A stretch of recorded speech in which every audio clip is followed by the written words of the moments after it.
আসসালামু আলাইকুম। আমাদের ইউটিউব চ্যানেলে আপনাকে স্বাগতম। প্রায় এক মাস ধরে চলে আসা তাপপ্রবাহ থেকে মুক্তি পেতে চলছে দেশবাসী।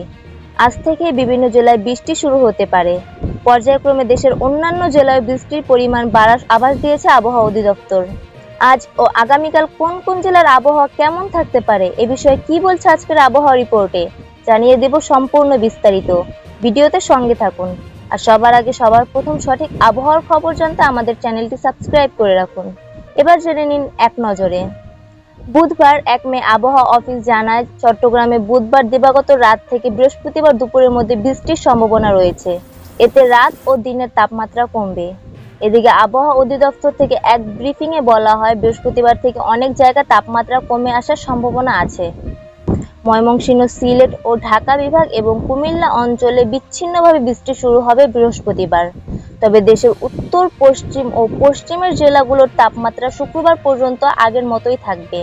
বুধবার সকাল ৯টা থেকে পরবর্তী ২৪ ঘন্টার পূর্বাভাসে বলা হয়েছে, চট্টগ্রাম ও সিলেট বিভাগের দু-এক জায়গায় অস্থায়ীভাবে দমকা ও ঝড়ো হাওয়া সহ বৃষ্টি বা বজ্রবৃষ্টি হতে পারে। সেই সঙ্গে কোথাও কোথাও বিক্ষিপ্তভাবে শিলাবৃষ্টি হতে পারে। এছাড়া দেশের অন্যত্র অস্থায়ীভাবে আংশিক মেঘলা আকাশ সহ আবহাওয়া প্রধানত শুষ্ক থাকতে পারে। এই সময় সারা দেশে দিন ও রাতের তাপমাত্রা প্রায় অপরিবর্তিত থাকবে। তবে জলীয় বাষ্পের আধিক্যের কারণে অস্বস্তি ভাব বিরাজমান থাকতে পারে।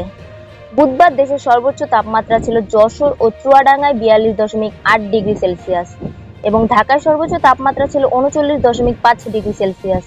বর্ধিত ৫ দিনে সারা দেশে বৃষ্টি বা বজ্র সহ বৃষ্টিপাতের প্রবণতা বিস্তার লাভ করতে পারে এবং তাপমাত্রা আরও কমতে পারে বলে পূর্বাভাস দিয়েছে আবহাওয়া অফিস।